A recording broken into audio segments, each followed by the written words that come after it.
First chapter से 13 chapter तक के हम लोग रिवीजन करने वाले हैं। तो इस बीच में आपने क्या करना है, कॉपी पेन लेकर बैठना है।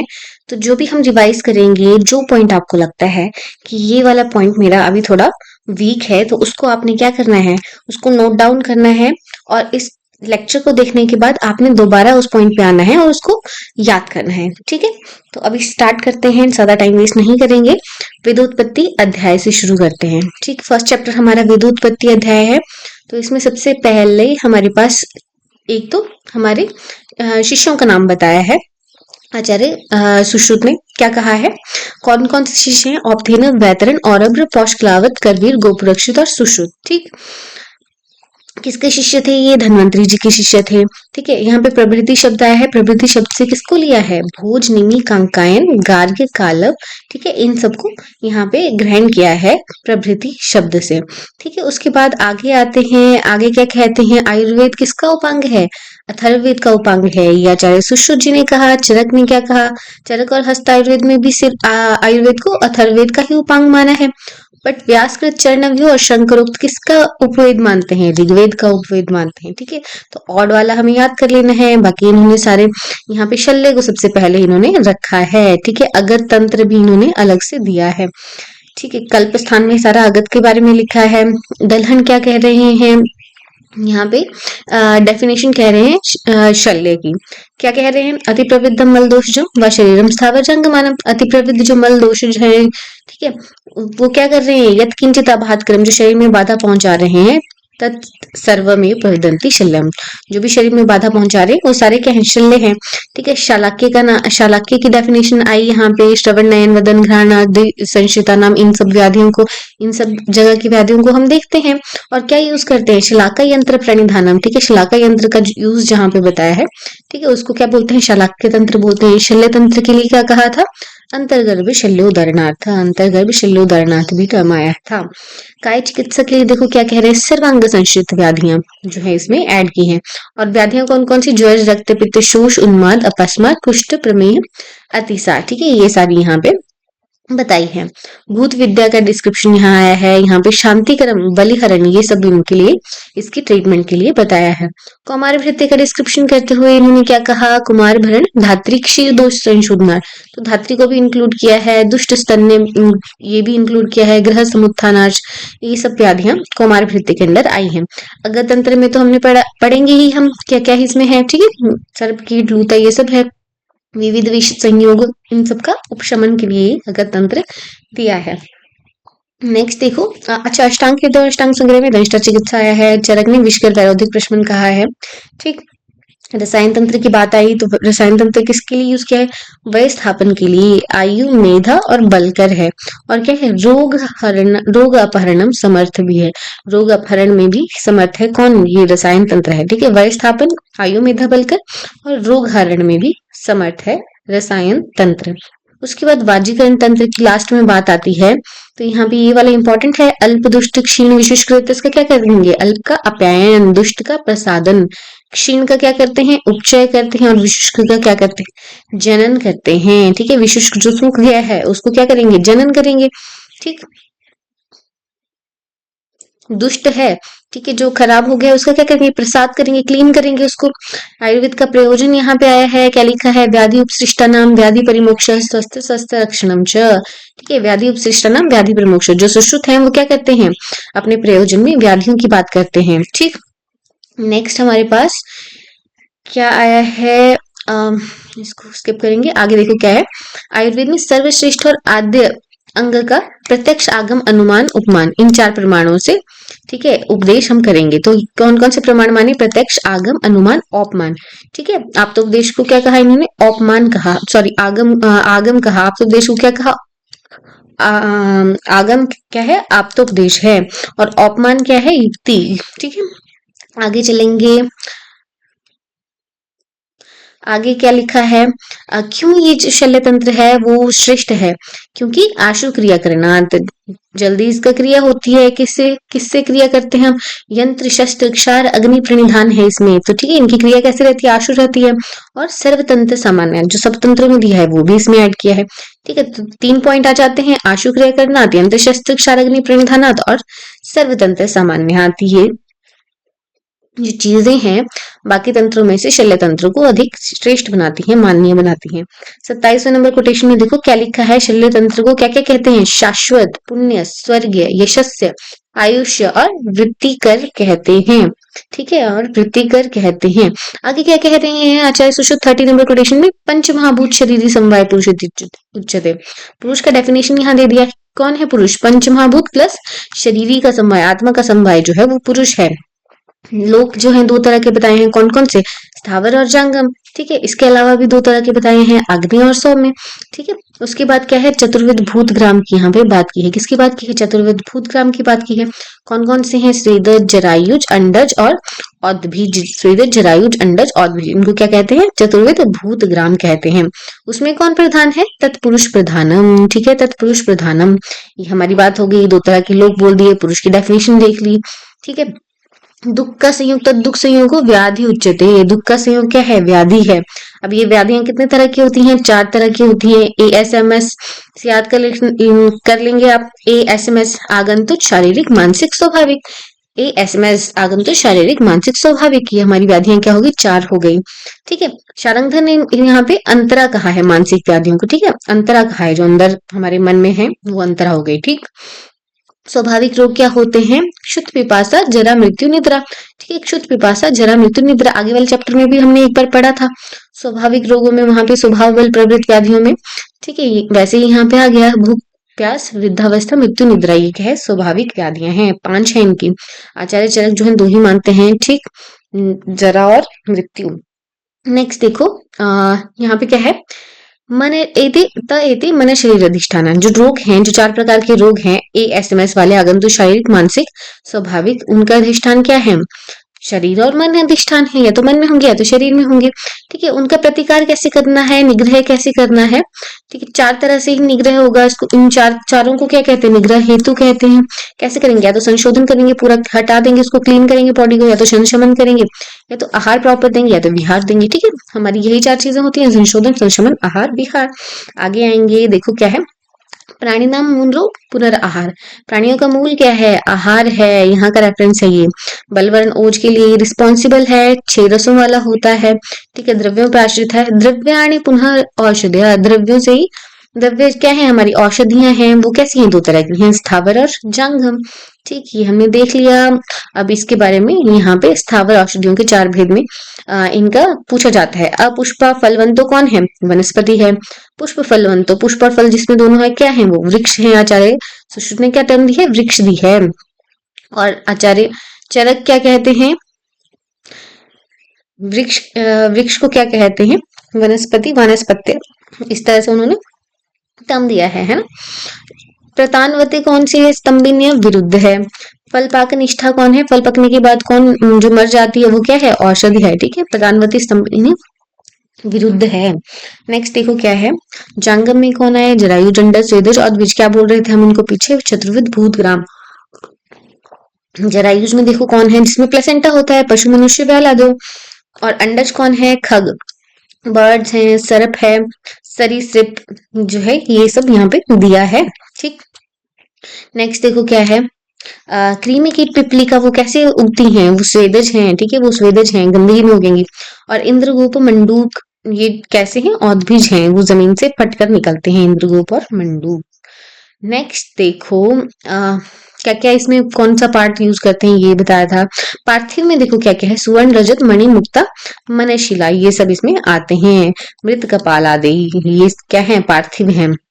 अब देखो क्या कह रहे हैं आगे, हमारे पास चिकित्सा की दृष्टि से कुछ कालकृत विशेषताएं होती हैं। कालकृत अस्तु, जैसे कि प्रवाद, निवाद, छाया है ना, ये सब इन्होंने कहा है। कालकृत व्याधियां यहाँ पे आगे हम इसको देखेंगे, इस कॉन्टेक्स्ट को। देखो आगे क्या लिखा है, कोटेशन नंबर 44 पे आएंगे, इंपॉर्टेंट है। शारीरिक व्याधियों के प्रकोप और प्रशमन में स्थावर आदि चार जो है इससे हम चिकित्सा करते हैं। चतुर्विद वर्ग जो थे हमारे कौन से, स्थावर, जंगम, पार्थिव और कालकृत। कालकृत ये यही वाला हमारे किस में आया, चतुर्विद वर्ग में आया। ठीक है, कालकृत जो काल से चेंज हो रहा है, टाइम हमारा, ऋतु, ये सब दिन रात जो है वो किससे चेंज हो रहा है, काल के साथ चेंज हो रहा है, तो वो हमारे क्या है, कालकृत है। नेक्स्ट देखो क्या लिखा है, जो रोग आगंतुज है उनके भी दो अधिष्ठान है। ठीक, कुछ मन में, और मन शरीर अधिष्ठानम है ना। ठीक है, मन शरीर अधिष्ठानम है आगंतुज। तो मनस के लिए हमारी ट्रीटमेंट क्या है, शब्द आदि रिष्ट वर्गो सुखावह। ठीक है, शब्द आदि जो सुख वाहक वर्ग है वो हम उससे उसका ट्रीटमेंट करेंगे, उसका मन अच्छा करेंगे। ठीक है, चरक में क्या कहते हैं, शारीरिक मानसिक दो रोग कहते हैं। शारीरिक के लिए दैव व्यापाश्य, और मानस के लिए क्या है, ज्ञान विज्ञान धैर्य स्मृति समाधि। ये इसका ट्रीटमेंट कहा है। ठीक है, और वाग्भट जी क्या कहते हैं, धी धैर्य आत्मादि विज्ञानम मनोदोषाशुद्धम परम। धी धैर्य आत्मादि विज्ञानम मनोदोषाशुद्धम परम। ठीक, ये आपको ध्यान में रखना है। आगे देखो क्या है, चार चिकित्सा के बीज बताए हैं। ठीक है, चिकित्सा करनी है तो हमारे पास चार चार बीज तो होने चाहिए। एक पुरुष है ना, पुरुष में ही वे क्या होगा, व्याधि होगी। ठीक है, चिकित्सा किससे करेंगे, औषध से करेंगे। करेंगे कब करेंगे, उचित क्रियाकाल देखकर करेंगे। ठीक है, तो ये हमारे चार चिकित्सा बीज हो गए। यहाँ पे लास्ट में ये समअप कर रहे हैं कि हमारे पास कितने अध्याय हैं, 120 अध्याय हैं। ठीक है, पंचसु स्थानेषु, 5 स्थान है। 5 स्थानों में इन्होंने उत्तर तंत्र को नहीं गिना है, निदान, शारीर, चिकित्सा, कल्प और सूत्र। ठीक है, ये 5 ही इन्होंने गिने हैं, और अलग से शेष विषय कह रहे हैं ये कहाँ है, उत्तर तंत्र में। उत्तर तंत्र में कितने चैप्टर हैं, 66। तो टोटल चैप्टर सुश्रुत संहिता के कितने हो जाते हैं, 186। लास्ट में काशीपति प्रकाशितम, काशी देव किसको बोल रहे हैं, आदिदेव को बोल रहे हैं। आगे स्वयंभू भी लिखा है, ये ब्रह्मा जी के लिए लिखा है। ठीक है, फिर आते हैं नेक्स्ट चैप्टर पे, विच इज शिष्योपनयनीय अध्याय। अब क्या है, शिष्य का उपनयन संस्कार करना है यहाँ पे।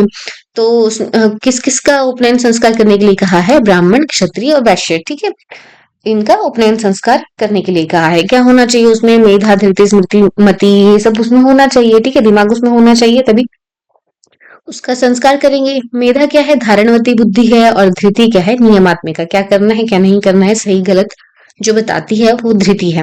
नेक्स्ट देखो क्या है, यहाँ पे हम एक स्थंडिल बना रहे थे, कितना उसका डायमेंशन था, 4x4, चतुर्हस्त चतुरस्त्र। ठीक है, ऐसे इसका स्थंडिल जो है हम बनाएंगे और उसको उपलिप्त करेंगे गौमय से। और फिर अब हम क्या कह रहे हैं, दक्षिण में किसको बैठाएंगे, ब्रह्मा जी को बैठाएंगे। श्री वृक्षों का भी यहाँ प्रयोग किया है, और क्या प्रयोग किया है, खदिर, पलाश, देवदारू, बिल्व। ठीक है, इनसे हम इनकी अग्नि जो है प्रज्वलित करेंगे। ठीक है, इसका यूज करेंगे हवन में। लास्ट में रिपीट हो गया है। ठीक है, ये सब करेंगे।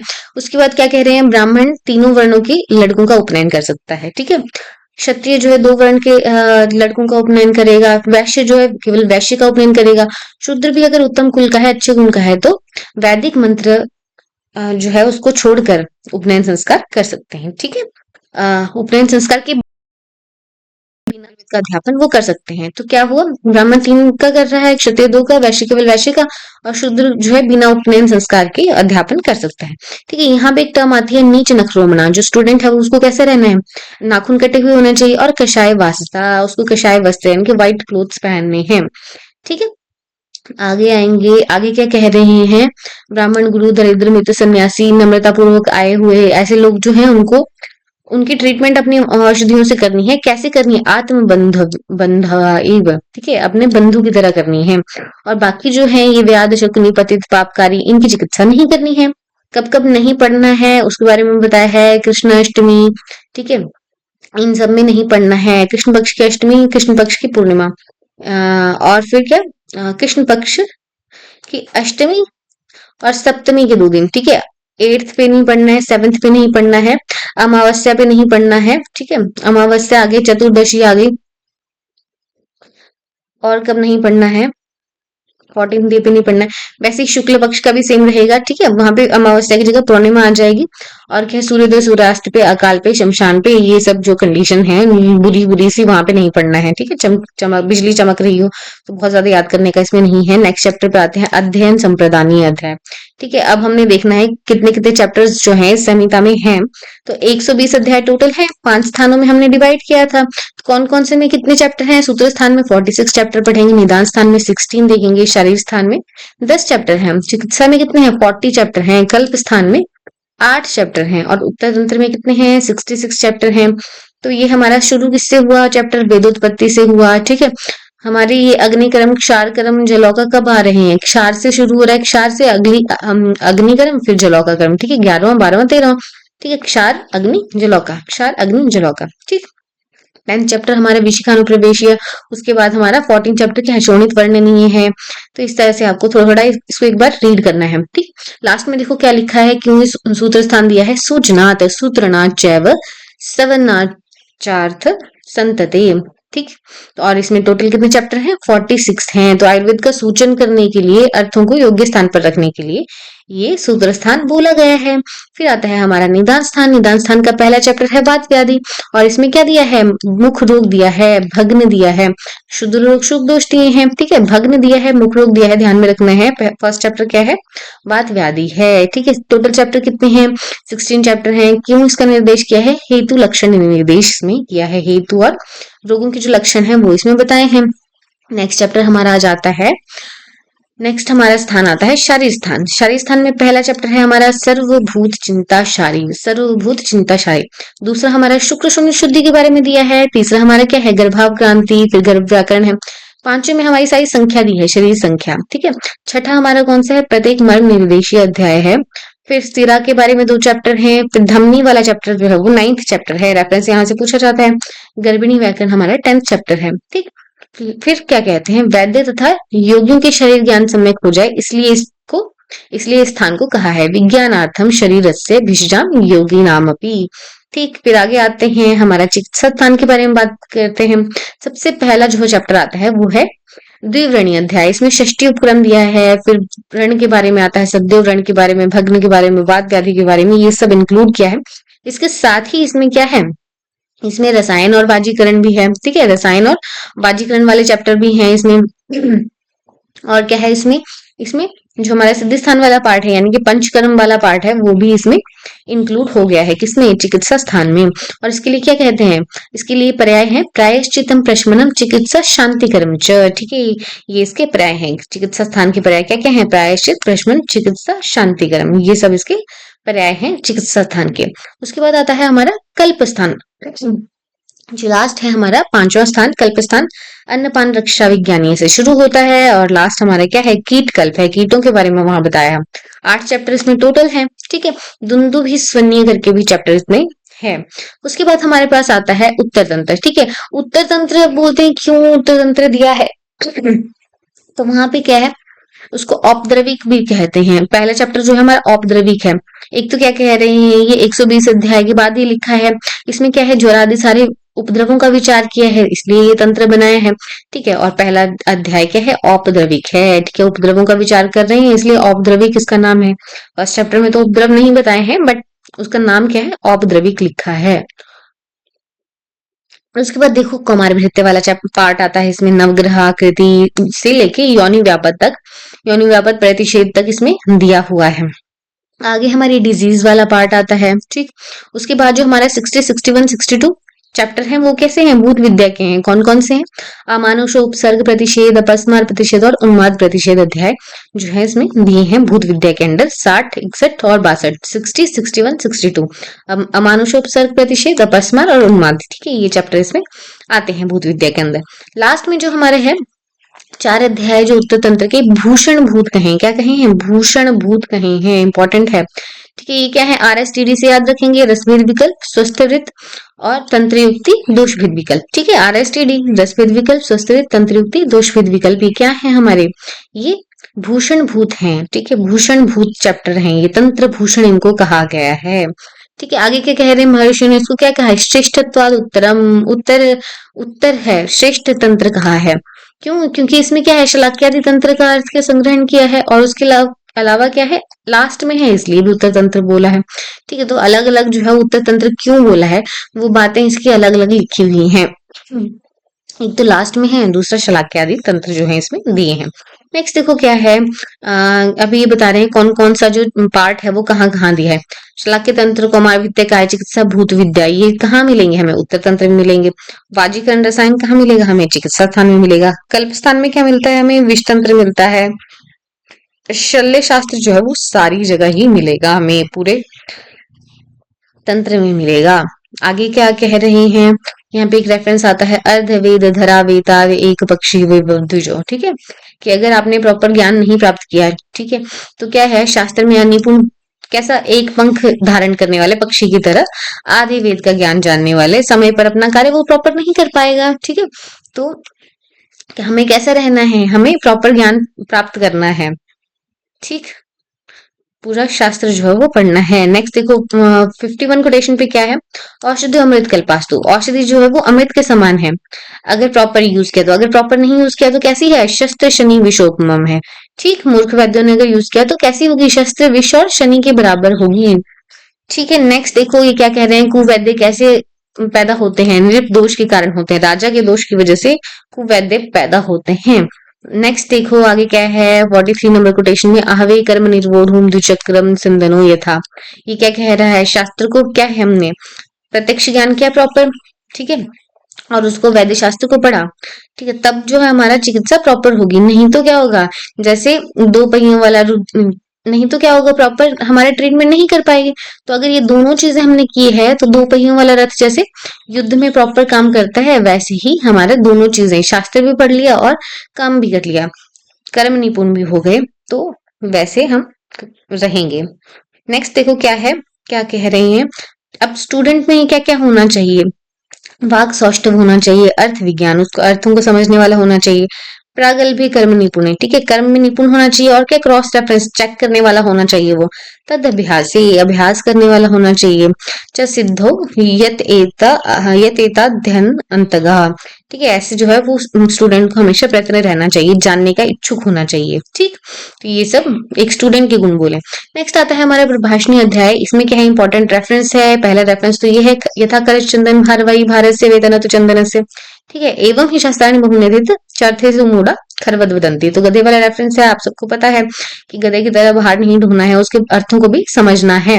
नेक्स्ट सेवेंथ नंबर कोटेशन में क्या है, एकम शास्त्रम ध्यानो न विद्यार्थ शास्त्र निश्चय, ठीक है, एक ही शास्त्र को पढ़ने वाला पढ़ना भी नहीं है, बाकी हमें तस्मात बहुश्रुतम शास्त्रम विजानिया चिकित्सा, बहुत सारे शास्त्रों को जो अलग अलग शास्त्र हैं उनका अध्ययन करना है ताकि प्रॉपर हम ट्रीटमेंट कर पाए, ठीक है। नेक्स्ट देखो क्या है, शास्त्रम गुरुमुखोदीर्णम आधारित यो पास्य चास्कृत या कर्म कुरुते वैद्य स वैद्यो अन्य तो तस्करा, ठीक है, बाकी सब क्या है तस्कर हैं, जिसने क्या किया है शास्त्र के गुरुमुख से शास्त्र को पढ़ा है, गुरु के मुख से शास्त्र को पढ़ा है, उसका ग्रंथात्मक और क्रियात्मक अभ्यास भी किया है, ठीक है, वो जो है वो वैद्य कर्म में निपुण है, बाकी तो तस्कर हैं, चोर हैं, ठीक है।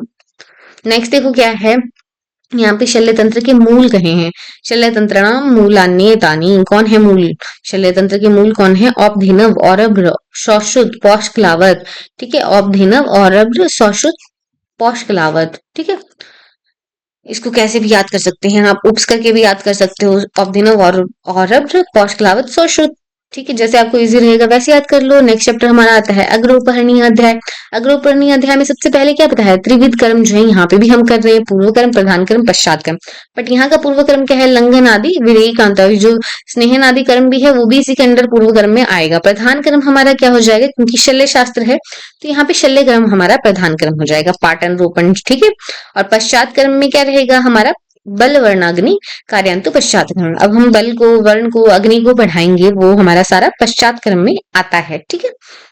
रामचंद्र जी ने क्या कहा था, प्रधान कर्म फलानुवृत्ति, जो प्रधान कर्म को प्रॉपर उसके फलानुवृत्ति तक ले जाए वो क्या है हमारा पश्चात कर्म है। नेक्स्ट देखो क्या कह रहे हैं, शस्त्र कर्म प्रधानम, वहां पे क्या है प्रधान जो है शल्य शास्त्र में शस्त्र कर्म प्रधान होने से उसकी सामग्रियों का यहाँ पे डिस्क्रिप्शन दिया है इस चैप्टर में अग्रोपहरणीय में। अब शस्त्र कर्म कितने प्रकार का है, 8 प्रकार का है, कौन कौन सा है, छेदन भेदन लेखन वेदन नेशन आहार विस्त्रावन सीव्यमिति। आचार्य चरक कितना मानते हैं, वो 6 तरह का मानते हैं। अष्टांग हृदय ने जो है 13 माने हैं, उन्होंने क्या ऐड किया है, यूके में ग्रह दहन उत्पाटन कुट्टन मंथन ग्रहण दहन, ठीक है, ये सब उन्होंने ऐड किया है। बाकी हमने क्या क्या कलेक्ट करना है यहाँ पे वो हमने देखा।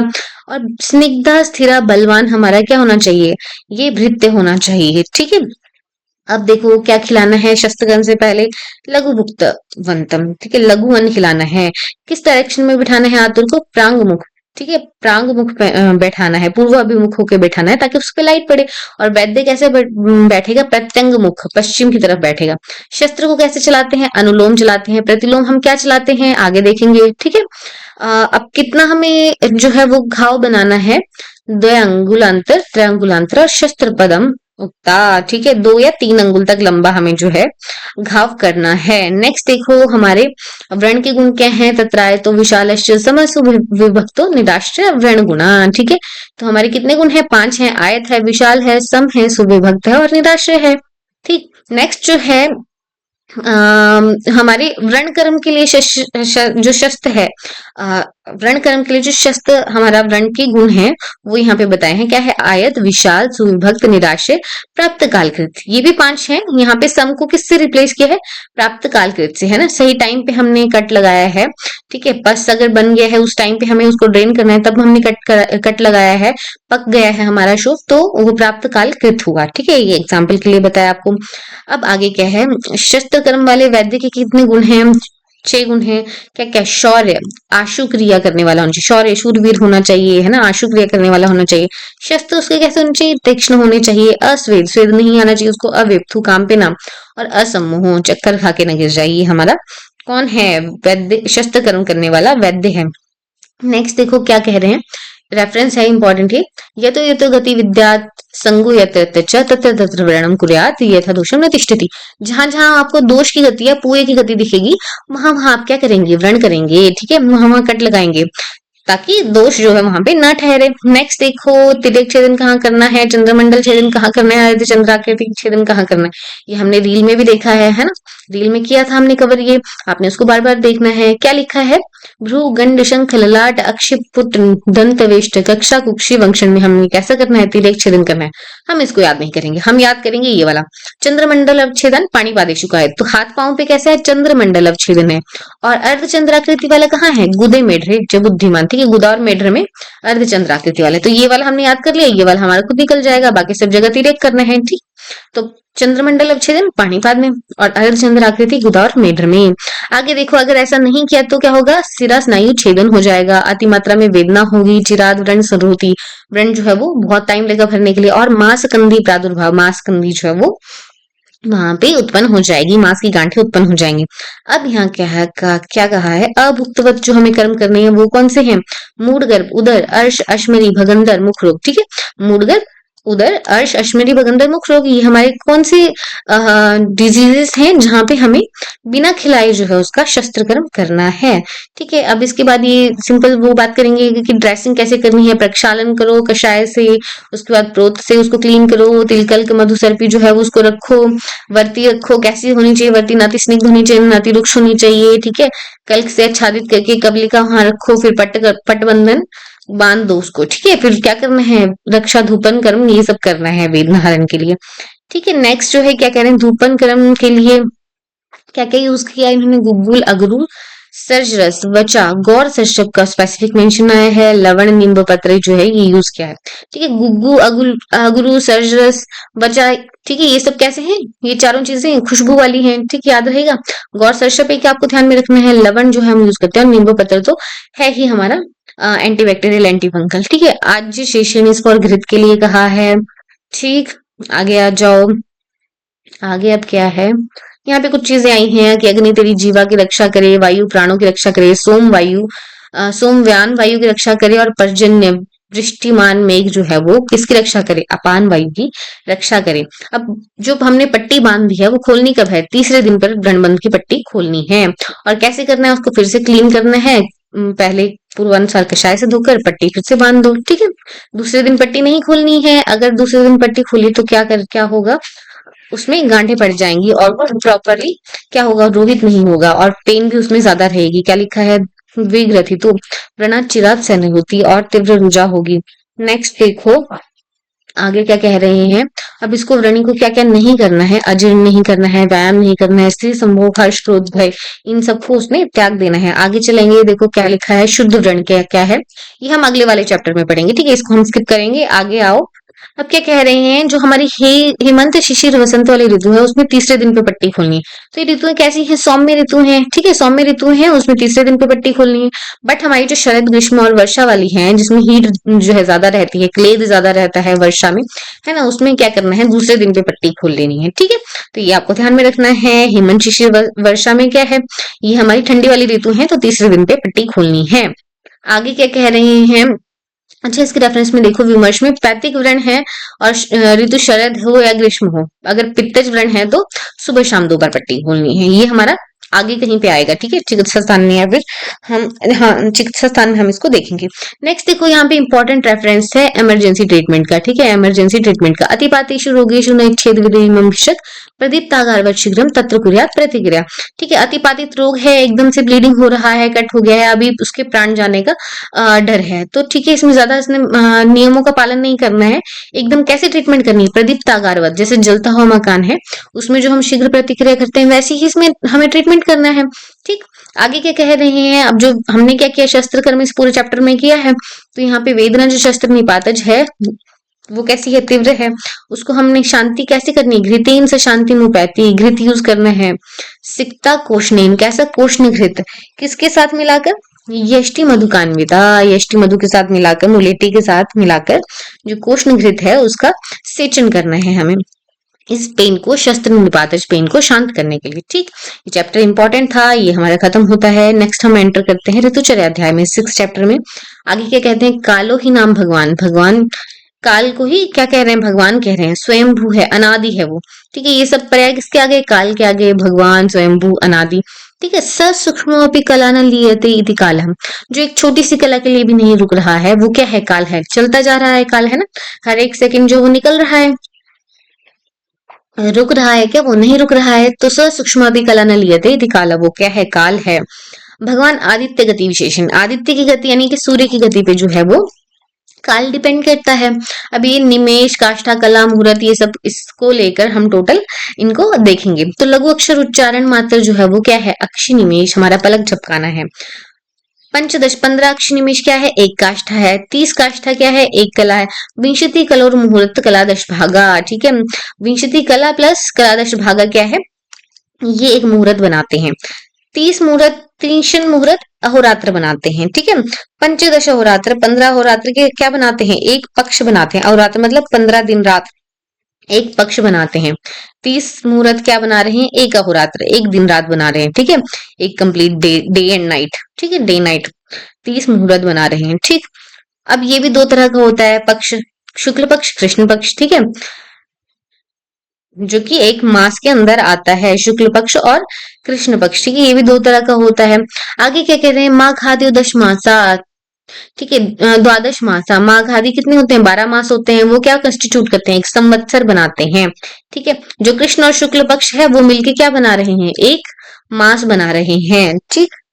नेक्स्ट देखो क्या कह रहे हैं, द्विमास कृतक ऋतु, 2 मास की, 2 महीनों की क्या होती है, एक ऋतु होती है। षड ऋतु भवंती, ठीक है, तो 6 ऋतुओं का क्या होता है, एक संवत्सर होता है। कौन कौन सी ऋतु है, ये यहाँ पे लिखा है, ठीक है। तो इसमें ये भी लिखा है, शिशिर वसंत जो है, शिशिर वसंत ग्रीष्म वर्षा शरद हेमंता, ठीक है, हेम लास्ट में बोली इन्होंने, पहले शिशिर बोली, ठीक।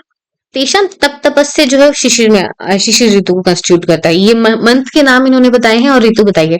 मधु माधव बसंत में है, ठीक है, मधु माधव, बहुत सारे उसमें भवरे गूंज रहे होते हैं, मधु वो बनाते हैं, ठीक है, ऐसे याद कर लेंगे।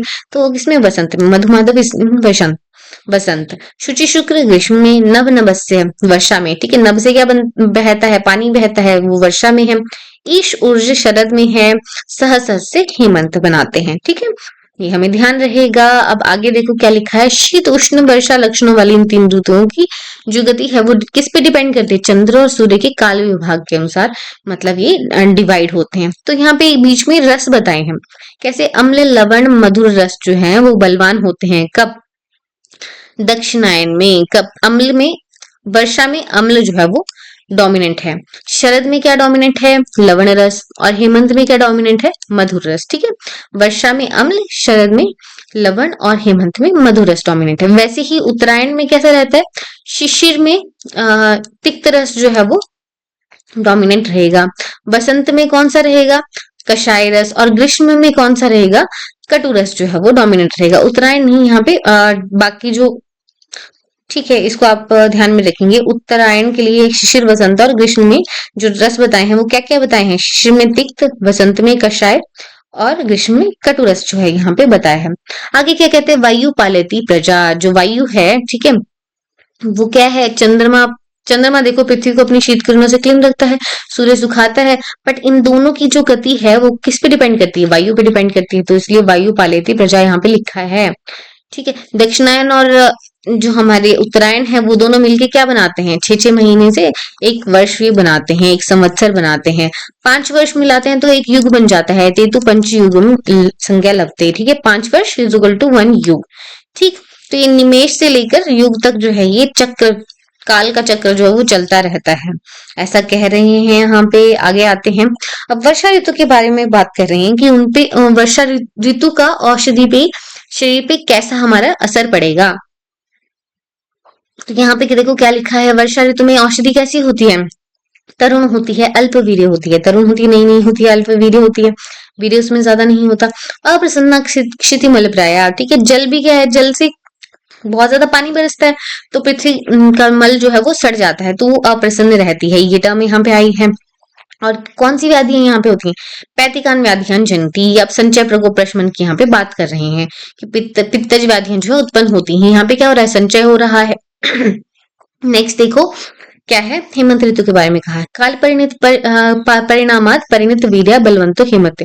अभी जो हमारी औषधियां हैं वो क्या है? परिणत वीर्य हैं, पक्व हो चुकी हैं प्रॉपर और बलवान हो जाती हैं। ठीक है, औषधियां बलवान हैं और ह्यूमंस भी बलवान हो जाते हैं।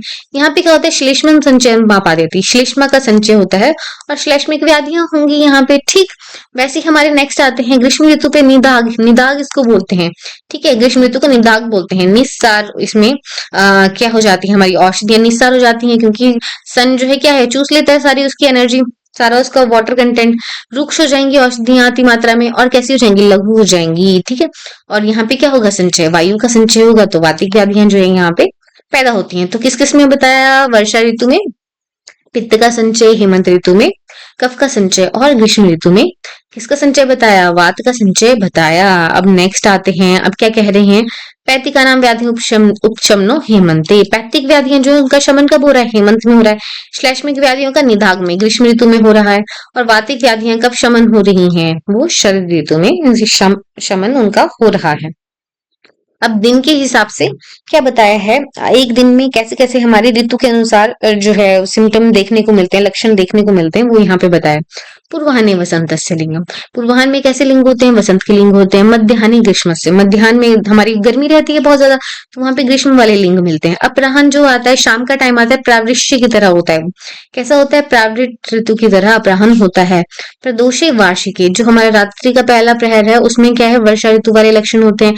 शरद ऋतु में अर्धरात्रि वाले लक्षण होते हैं और प्रत्युष में हेमंत वाले लक्षण होते हैं। जो हमारी रात्रि का लास्ट प्रहर होता है उसमें हेमंत वाले लक्षण होते हैं।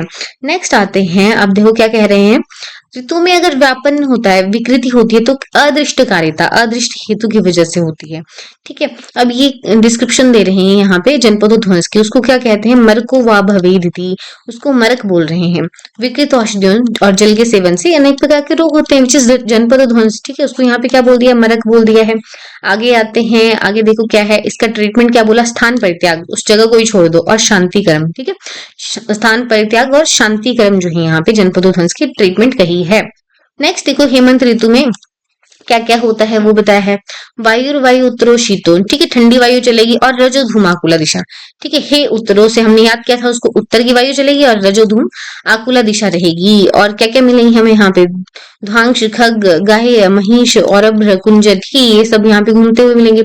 और क्या? रौद्र प्रियंगु पुन्नाग पुष्पित होते हैं यहाँ पे। ठीक है, उत्तरों से के र से रजो धुमाकुला दिशा के साथ रौद्र प्रियंगु पुन्नाग जो है वो पुष्पित यहाँ पे होते हैं। ठीक है, इसको ध्यान में रखेंगे, रौद्र प्रियंगु पुन्नाग पुष्पित होते हैं। शिशिर के लिए कहा है शीत ज्यादा बढ़ती है, बाकी जो है सब कुछ हेमंत की तरह है। और क्या होगा? वात वृष्टि आकुला दिशा, वायु और वर्षा जो है थोड़ी ज्यादा हो जाएगी शिशिर ऋतु में। ठीक है, बाकी सिम्टम हमें कैसे मिलेंगे? हेमंत वाले मिलेंगे। नेक्स्ट आता है हमारे पास वसंत ऋतु। वसंत ऋतु में क्या बोल रहे हैं?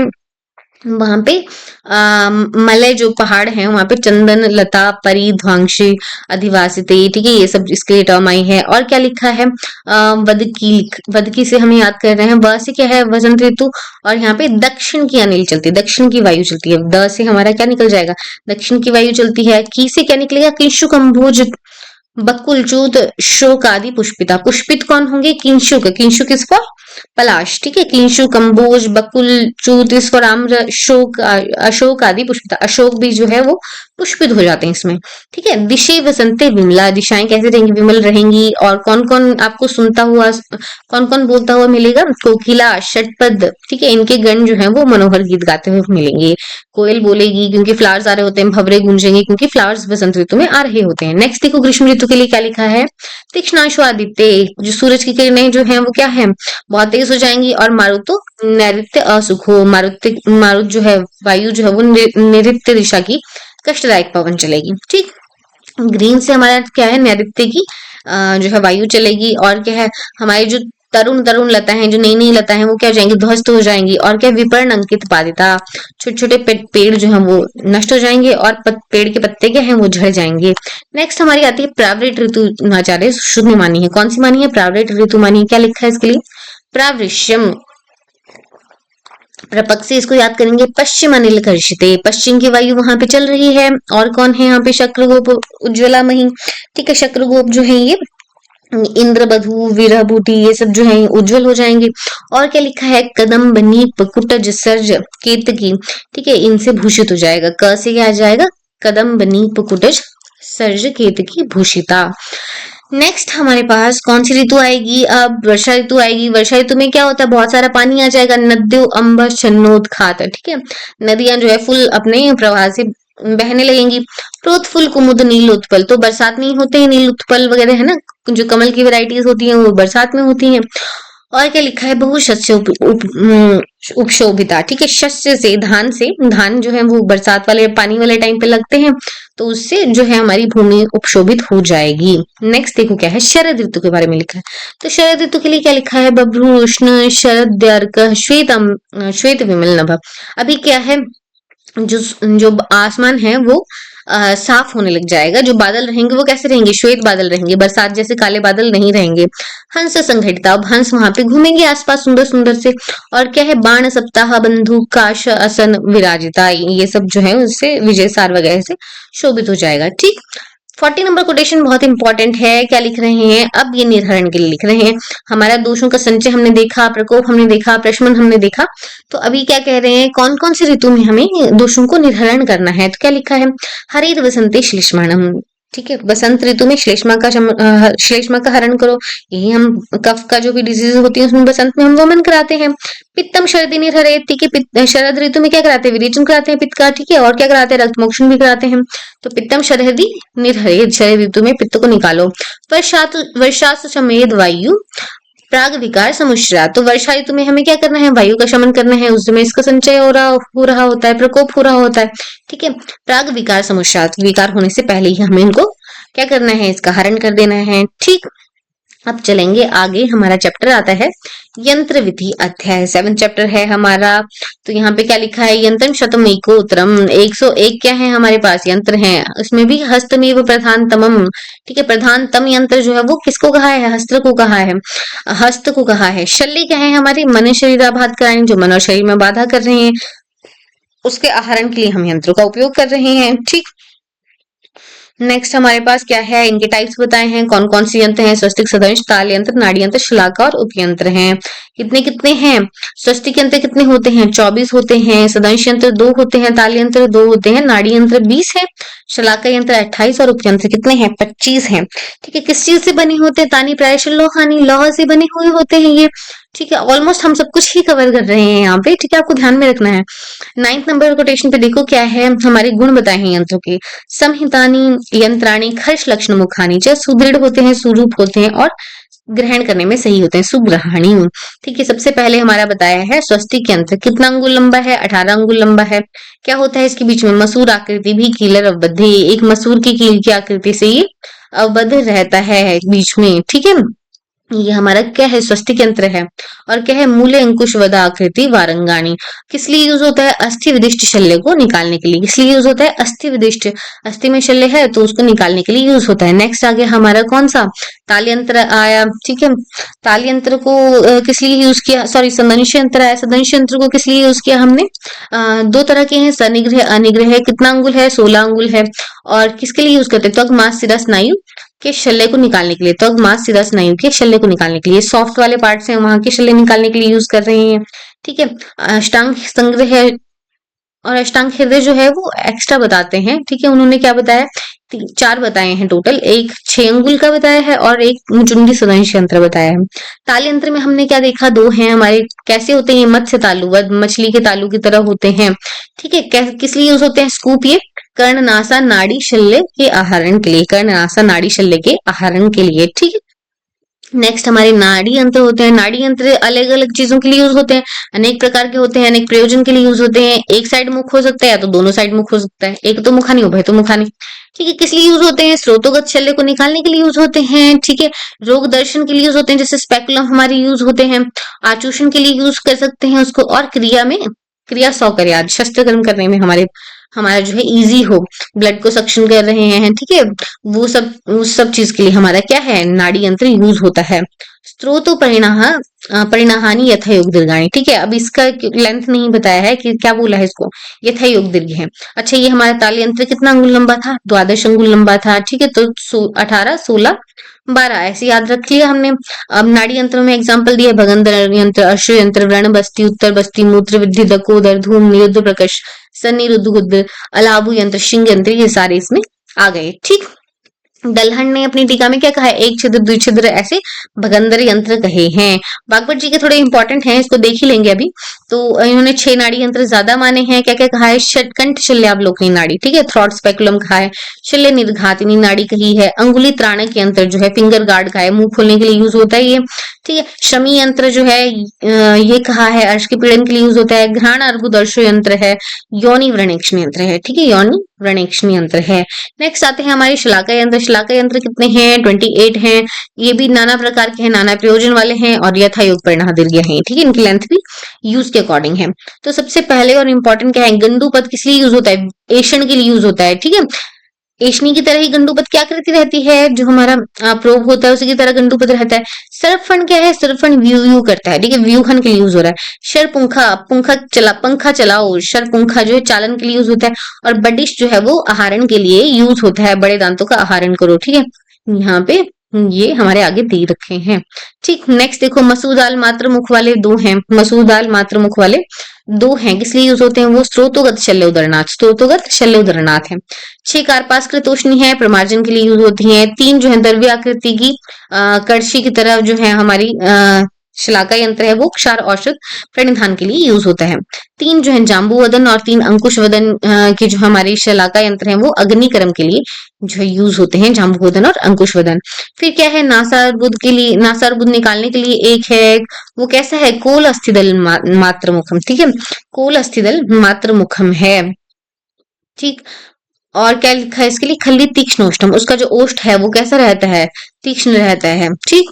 आगे क्या है, अंजन के लिए कैसी है, जो शलाका है वो कलाई परिमंडल है, मटर के मंडल की तरह है, मटर की तरह मोटी है और कैसे मुकुलाग्र है, मुकुलाग्र है, पुष्प की तरह आगे से, मुकुल की तरह आगे से है, बट मोटी कैसे पीछे से, वो मटर की तरह है, कलाई परिमंडल है। मूत्र मार्ग विशोधन के लिए क्या है, मालती पुष्प वृंताग्र प्रमाण वाली शलाका हम यूज करते हैं मूत्र मार्ग के लिए। मूत्र मार्ग विशोधनार्थ मालती पुष्प वृंताग्र प्रमाण परिमंडल जो है हम शलाका यूज करते हैं। आगे देखो क्या है, उपयंत्र दिए हैं यहाँ, रस्सी, वेणिका, पट, चरम, ठीक है, अंगुली, जीवा, दंत, नख, बाल, क्षारग्नि, ये सब जो है अयस्कांत, हर्ष, प्रवाहन, ये सब क्या है, उपयंत्र हैं। कितने हैं उपयंत्र, ये 25 हैं। बागभट जी कितने बताते हैं, 19 बताते हैं। उपयंत्र और अनुशस्त्र दोनों में कॉमन क्या आएंगे, नख, अंगुली, बाल, अग्नि, क्षार, ठीक है। अब हमारे क्या आ रहे हैं, यंत्र कर्म आ रहे हैं। यंत्र कर्म में क्या क्या, कौन कौन से कर्म है, निर्घातन, पूरण, बंधन, व्यूहन, वर्तन, चालन, विवर्तन, विवरण, पीड़न, मार्ग विशोधन, विकर्षण, आहारण, आंचन, उन्मन, विनमन, भंजन, उन्मंथ, चूषण, एषण, दारण, ठीक है, ऋजुकरण, प्रक्षालन, प्रधमन, प्रमार्जन, ये सारे जो है 24 हमारे क्या है, यंत्र के कर्म हैं, ठीक, ये आगे क्या है हमारे पास यंत्र के दोष आ रहे हैं। कितने दोष होते हैं? 12 दोष होते हैं। अति स्थूल, असार, दीर्घ, अतिरस, अति दीर्घ, अतिह्रस, अग्रहण, अग्राही, विषमग्राही, वक्र, शिथिल, अत्युन्नत, मृदु कील, मृदुमुख, मृदुपाश। ये सारे क्या आ गए?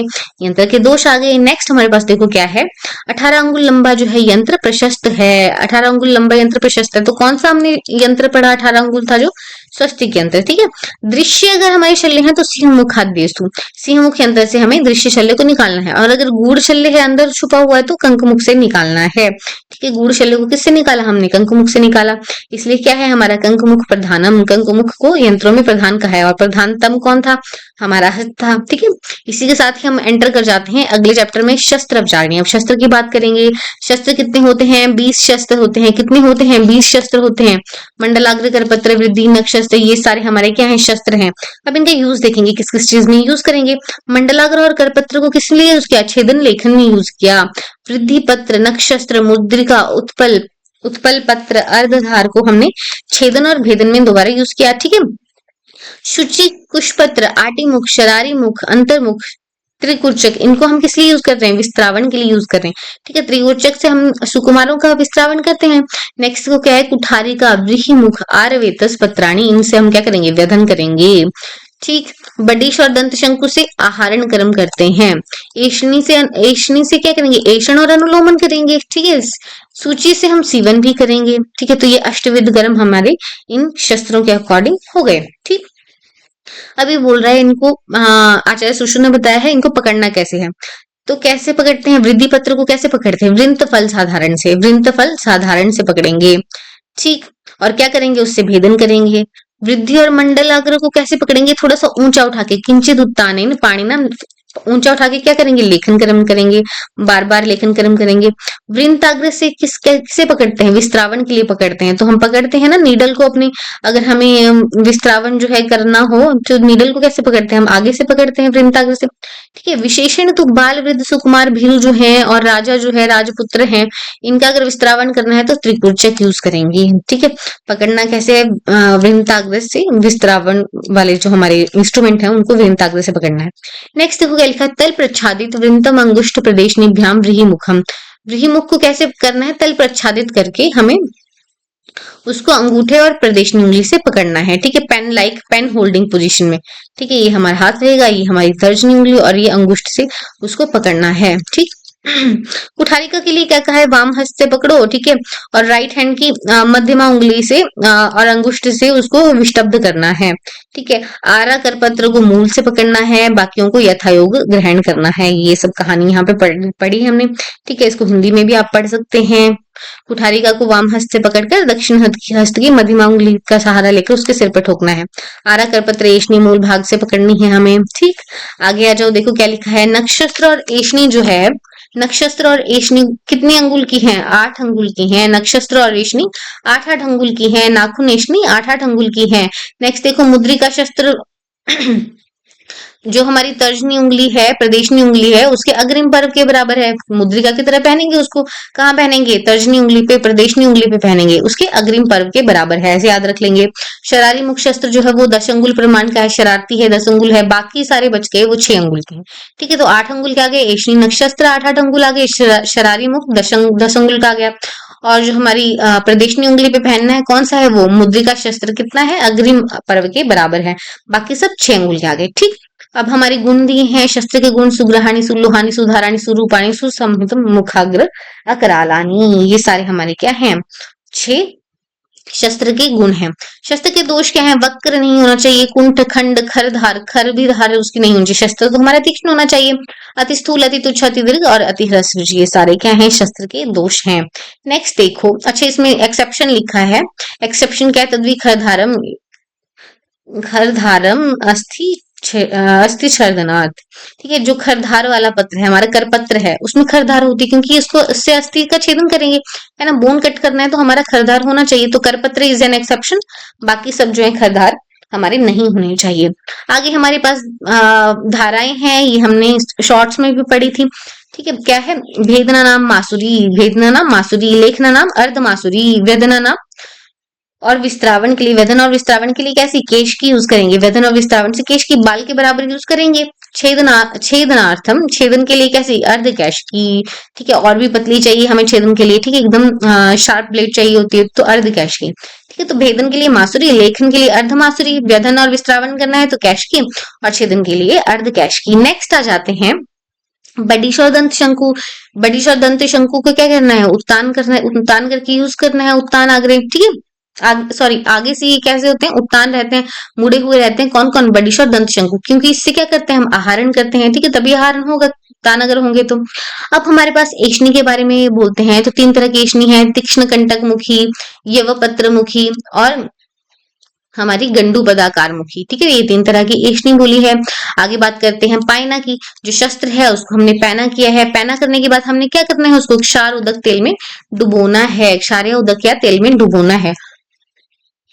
तो हमारा जो क्षारपायित रहता है पायना, क्षारपायित जो शस्त्र रहता है वो किस लिए यूज करते हैं हम, क्षार का पायना किस लिए यूज करते हैं, जो हमारे हार्ड वाले शल्य हैं, शर शल्य, अस्थि शल्य, इनके छेदन के लिए यूज करते हैं, ठीक है। उदक पाई जो हमारा है शस्त्र, उसको हम किस लिए करेंगे, मांस के छेदन भेदन पाटन के लिए यूज करेंगे, पानी से मांस को धोते हैं। तैल पाई जो है वो सिरावेद और स्नायु छेदन के लिए यूज करेंगे।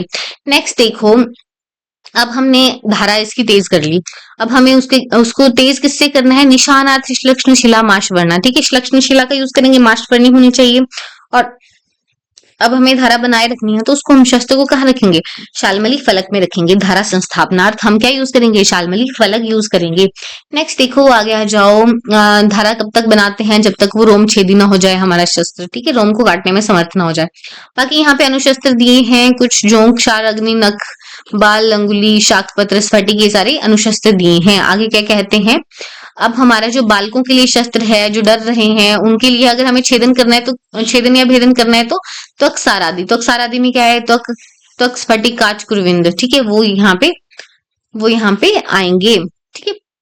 त्वक सारादि चतुर्वर्ग छेदे भेदेशु, जो ये है हमारे त्वक सार, स्फटिक, काच, कुरविंद, ये किसके लिए यूज किया हमने, छेदन भेदन के लिए यूज किया। आहरण के लिए, आहार छेद भेदे नखम शकेशु, नख का हमने किस लिए यूज किया, आहरण के लिए, छेदन के लिए, भेदन के लिए, ठीक है। इसके लिए हमें किसका यूज किया, नाखूनों का यूज किया। नेक्स्ट जो है क्षाराग्नि जलौका के बारे में तो हम आगे पढ़ेंगे। आगे क्या कह रहा है ये, मुखगत रोगों और नेत्रवर्तमगत रोगों के लिए हम क्या यूज कर रहे हैं, गोजी, शेफालिका, शाकपत्र, ठीक है, इन सबको यूज कर रहे हैं। तो क्या लिखा है, गोजी, शेफालिका, शाकपत्र, करीर, ठीक है, इनको हमने यूज किया किसके लिए, मुख के रोगों के लिए और नेत्रगत वर्तम के लिए। सॉफ्ट जगह है ये, विस्तावन, गोजी, शेफालिका, शाकपत्र। लास्ट हमारे पास क्या है, एशनी नहीं है तो हम क्या यूज करेंगे, बाल, अंगुली, अंकुर, इनका यूज हम करेंगे।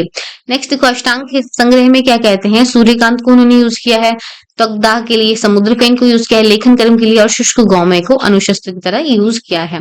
नेक्स्ट हमारे पास क्या है, शुद्ध शक्य है इसका, जो है इन्होंने कहा है यूज करो आप शस्त्र बनाने के लिए। नेक्स्ट चैप्टर हम आते हैं योगा सूत्रीय पे। योगा सूत्रीय कौन सा चैप्टर है, हमारा 9th चैप्टर है।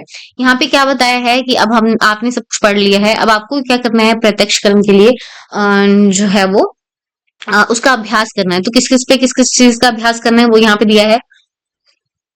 तो क्या लिखा है, पुष्प फल अलाबू कालिंदक त्रपु सेरवारू करवारू, ठीक है, जो हमारे कुकुर बिटेसी के जितने मेंबर हैं इस पे क्या करना है, हमें छेद्य विशेषण एक्सीजन करना है। नेक्स्ट देखो, उत्कर्तन परिकर्तन मतलब अपवर्ड इंसिजन, डाउनवर्ड इंसिजन जो है हमें ये भी इसी पे करना है। द्वितीय बस्ती प्रसेवक पे हम क्या करेंगे, उसको क्या करेंगे, उदक पूर्ण पंख से भर लेंगे, उस पे करेंगे हम भेद्या योगी, भेदन करेंगे। सिरा रोमनी चर्मांते, ठीक है, जो हमारे चर्म है, ठीक है, जिसमें लास्ट में क्या है, रोम भी है, वहां पे हम क्या करेंगे, लेखन कर्म करेंगे। मृत पशु सिरा और उत्पल नाल पे हम क्या करेंगे, वेधन कर्म करेंगे। मृत पशु सिरा और उत्पल नाल पे क्या करेंगे, वेधन करेंगे। घुणोपहत काष्ठ वेणु नल नाली पे हम क्या करते हैं, और शुष्क लाभों पे, क्योंकि उसमें स्पेस रहता है, ठीक है, घुणोपहत काष्ठ है, वेणु है, नल नाली है, पाइप जैसा बना रहता है, तो उस पे हम एशन कर्म करेंगे। पनस, बिंबी, बिल्व फल, मज्जा, मृत पशु दंत, ये कैसे रहते हैं, हार्ड टू एक्सट्रैक्ट होते हैं, तो इसमें हम आहरण कर्म करेंगे, एक्सट्रैक्शन करेंगे। मधुचिष्ट उपलुप्त शालमली फलक है, तो क्या किया हमने, इस पे विस्त्रावन कर्म किया। सूक्ष्म घन वस्त्रांतयो मृदु चर्मातयो, इसमें क्या करेंगे, सूक्ष्म और घन वस्त्र हैं उसके एंड पे, ठीक है, उसके एंड पे या फिर जो हमारे पट है, वस्त्र है, उसके चर्म, उसके एंड पे हम क्या करेंगे, सीवन कर्म करेंगे। ठीक है। पुस्तमय पुरुष हमारा डमी है, उस पे उसके प्रत्यंगों पे हम क्या करेंगे, बंधन योगा करेंगे। मृदु चर्म मांसपेशी है, उत्पल नाल है, उस पे हमने क्या किया, कर्ण संधि बंधन योग्य करेंगे। मृदुषु मांस खंड है तो उस पे हमने क्या करेंगे, अग्नि क्षार योग्य करेंगे। ठीक है। मृदु मांस खंड पे हम अग्नि कर्म, क्षार कर्म ये सारा देखेंगे। उदक पूर्ण घट पार्श्व स्त्रोत अलाबू पे हम क्या कर रहे हैं, उसके मुख पे नेत्र बस्ती नेत्र प्रणिधान करेंगे, व्रण बस्ती देंगे, बस्ती पीड़न करेंगे। ये सारे हम किस पे देखेंगे, उदक पूर्ण घट पार्श्व पे। ठीक है। ये सारा हमारा योग्य सूत्रीय आ गया है। ठीक। अब आगे हमारा चैप्टर आता है विशिखानु प्रवेश। अब सब कुछ सीख लिया, अब आगे जाएगा किस लिए, उसने दृष्ट कर्मा कर लिया, सब कुछ देख लिया, राजा से अनुमति ले ली है। अब शुक्ल वस्त्र पहनेगा, वो कषाय वस्त्र शिष्य पहन रहा था, यहाँ पे शुक्ल वस्त्र लिखा है। और क्या करेगा, विशिखानु प्रवेश करेगा, अपने कर्म मार्ग में एंटर होगा। अब रोगों को जानने के उपाय कितने हैं, 6 हैं। षड विधि रोगाणाम विज्ञान उपाय इंपॉर्टेंट है।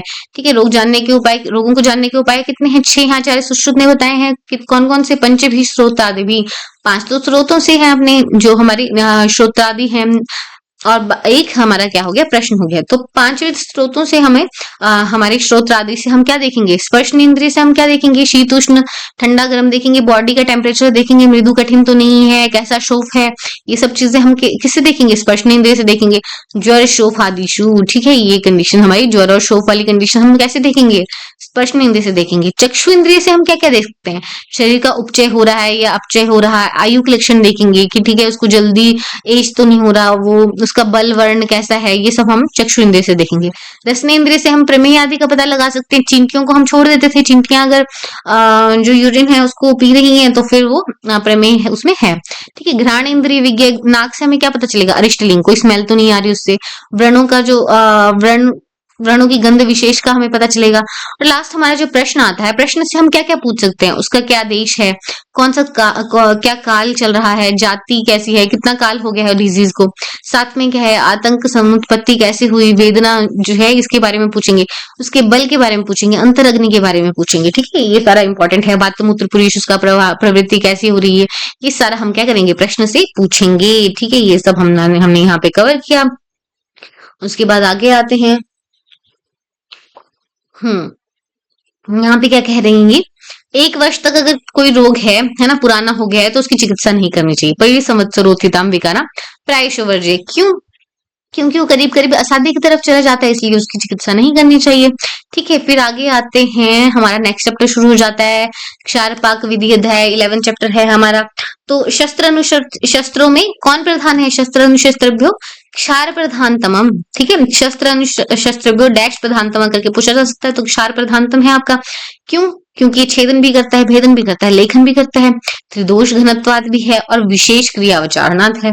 ठीक है। तो इसलिए हमारा क्या प्रधान है, क्षार प्रधान है। इसलिए सबसे पहले क्या बताया है, क्षार बताया है। डेफिनेशन क्या है, क्षरणात् क्षरणाद्वा क्षारः, क्षरणात् क्षरणाद्वा क्षारः। जो क्षरण करे, काटे और क्षणन हिंसन करे मांस आदि पर, उसको क्षार कहते हैं। ठीक है। इसके लिए क्या क्या लिखा है, नाना औषधि समवायात, बहुत सारी औषधियों से बना है, त्रिदोष घन है, ये शुक्ल है, सौम्य है। ठीक है। ये कौन है, क्षार है, बट फिर भी कैसा है, ये दहन पचन धारण आदि शक्ति में ये समर्थ है। ठीक है। रस कैसा बोला, कटु बोला, उष्ण तीक्ष्ण इसको बोला, पाचन विलयन शोधन रोपण ये सब काम ये करता है, स्तंभन लेखन, और क्या पुंस्तस्य च अति सेविते। ठीक है। ज्यादा सेवन किया तो पुंसत्व का नाश भी करता है। ठीक। नेक्स्ट आ जाएंगे, 2 तरह का ये रहता है, प्रतिसारणीय और पानीय। ठीक है। या तो हम उसको लगाएंगे बॉडी पे या तो पान करेंगे। ठीक। तो इस तरह का रहता है। अष्टांग संग्रह में क्या बोला है, बही परिमार्जन अंत परिमार्जन, इसको 2 टाइप बोले हैं। अब देखो प्रतिसारणीय बाहर हम किस किस पे लगा सकते हैं, कुष्ठ पे, किटिप पे, दद्रुमंडल, किलास, भगंदर पे भी लगाएंगे, अर्बुद पे, अर्श पे। ठीक है। दुष्ट व्रण, नाड़ी, चर्म कील, तिल कालक, इन सब पे हम बाह्य विद्रधि, कृमि पे भी बाहर से लगाएंगे, विष पे लगाएंगे। ठीक है। इन सब पे हम इसको क्या करेंगे, प्रतिसारणीय क्षार को यूज करेंगे। और सप्त सुमुख रोगाशु, देखो ये काउंटिंग बताइए तो इंपॉर्टेंट हो जाता है, कौन कौन से, उपजीवा, अधिजीवा, उपकुश, दंत वैदर्भ। ठीक है। और 3 तरह की रोहिणी, ये जो है मुख रोगों में, ये 7 मुख रोगों में हम प्रतिसारणीय क्षार यूज करते हैं। नेक्स्ट देखो, पानी क्षार किस किस में यूज करेंगे, गर, गुल्म, उदर, अग्निसंग में, अजीर्ण में, अरोचक में, आनाह में, शर्करा में। ठीक है। शर्करा में भी कर रहे हैं, अभ्यंतर विद्रधि में, बाहर की विद्रधि में नहीं, अभ्यंतर की विद्रधि में, क्रीमी विष में भी यूज कर रहे हैं। क्रीमी विष हमारे ऊपर भी यूज कर रहे थे, पानी प्रतिसारणी दोनों यूज कर रहे हैं क्रीमी विष और अर्श में। ठीक है, इन तीन कंडीशन में दोनों हम क्षार यूज कर रहे हैं, अर्श क्रीमी विष में दोनों क्षार हम यूज कर रहे हैं। नेक्स्ट देखो आगे आ जाओ, किसमें हमें जो है पानी क्षार यूज नहीं करना है। तो पित्तज कंडीशन जो है हमने पढ़ी थी, कौन कौन सी है, रक्त पित्त, ज्वरित पित्त प्रकृति, बालक, वृद्ध, दुर्बल, ब्रह्म, मद, मूर्छा, तिमिर, है ना। तिमिर को हम ध्यान में रखेंगे। ठीक है, ये थोड़ा डिफरेंट आ गया, बाकी तो सारी पित्तज कंडीशन है। और बाकी हमारे सुकुमार लोग हैं जिसमें हमें क्या यूज नहीं करना है, प्रतिसारणी पानी क्षार यूज नहीं करना है। नेक्स्ट देखो क्या कह रहे हैं, सर्दी, शरद ऋतु में हमें क्या करना है, कलेक्ट करना है जो भी ड्रग्स हमारे प्रतिसारणी क्षार बनाने के हैं। ये तीन तरह का होता है, कैसा, मृदु, मध्य, तीक्ष्ण। ठीक है, प्रतिसारणी क्षार कितनी तरह का बोल दिया, मृदु, मध्य, तीक्ष्ण बोल दिया। शरद ऋतु में हमें कलेक्ट करना है। ठीक है, और कैसा हमारा प्लांट होना चाहिए, मध्यम आयु का होना चाहिए। ठीक है, मध्यम आयु का प्लांट कैसा होता है, कंप्लीट रसवीर्य वाला होता है। अब इसमें मोखे का बताया है, मोखे मोखे वाले को या फिर अदर प्लांट्स भी हम निकाल सकते हैं। ठीक है, उसके बाद उसमें क्या करना है, ऊपर नीचे कुछ चूने के छोटे छोटे कंकड़ डाल देने हैं और 3 लाल की अग्नि से उसको प्रदीप्त कर देना है। और उसका क्या बना लेना है हमने, राख बना लेनी है। ठीक है, और हमारे ड्रग्स कौन कौन सी बाकी हम कौन कौन से क्षार बना सकते हैं, पलाश का, अश्वकर्ण का, निम्ब, बहेड़ा, मलदास, ठीक है, पाटला का, आक का, थुहर का, अरणी का। ठीक है, ये सारे जो है हम यूज कर सकते हैं क्षार बनाने के लिए। नेक्स्ट देखो क्या कह रहे हैं, अब हमने जला लिया, जला के राख बना ली, तो उस भस्म का हमने क्या किया, भस्म रूपी क्षार को एक द्रोण लेके 6 द्रोण पानी में आलोड़ित कर दिया। ठीक है, इससे क्या होगा, क्षार तेज बनाना है तो पानी की जगह हम क्या यूज करेंगे, गौमूत्र यूज कर लेंगे। और 21 बार जो है उसको छानना है। कितनी बार छानना है, 21 टाइम्स उसको छानना है।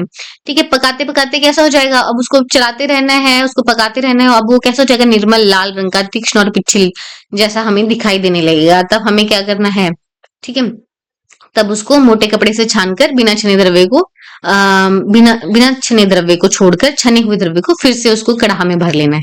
ठीक, अब हमें क्या करना है, क्षारोदक से 1 कुड़व या 1.5 कुड़व क्षार जल अलग से हमने निकाल कर रख लिया। ठीक है, 1 कुड़व या 1.5 कुड़व जल जो है हमने उसमें से क्षार वाले में से, क्षारोदक में से निकाल के रख लिया। अब अगर हमें, ये तो हमारा जो है कैसा बना, मृदु क्षार अब तक बना। मध्यम क्षार अगर हमें बनाना है तो हमें क्या ऐड करना है, कट शर्करा, भस्म शर्करा, क्षीर पाक, शंखनाभी। ठीक है, इनको पहले क्या किया हमने, रेड हॉट किया। उसके बाद हमें क्या किया, इनको क्षारोदक, रखे हुए क्षारोदक में बुझा दिया। ठीक है, अब उसी के साथ उसको पीस कर 2 द्रोण शेष क्षारोदक के लिए हमने कितना यूज करना है, 8 पल शंखनाभी आदि का प्रमाण प्रक्षिप्त करके उसको चलाते रहना है। ठीक है, अब ये हमारा मध्यम क्षार बन गया। ठीक है, और अगर ये नहीं डालें तो मृदु क्षार है। मृदु क्षार को ही क्या कहते हैं, संयुहीम हम कहते हैं। नेक्स्ट जो है प्रतिवाप में अगर हम क्या डाल रहे हैं, दंती, द्रवंती, चित्रक, लांगली, पूदिक, ठीक है, बिडलवन, सुवर्चिका, कनक, शीरी, हींग, वचा, तीस, कैसे ये तीक्ष्ण द्रव्य हैं। ठीक है, अगर ये डालने हैं तो कितने प्रमाण में डालने हैं, शुक्ति प्रमाण में डालने हैं। तो इससे क्या बनेगा, तीक्ष्ण क्षार बनेगा। उसका दूसरा नाम क्या है, पाक्य है।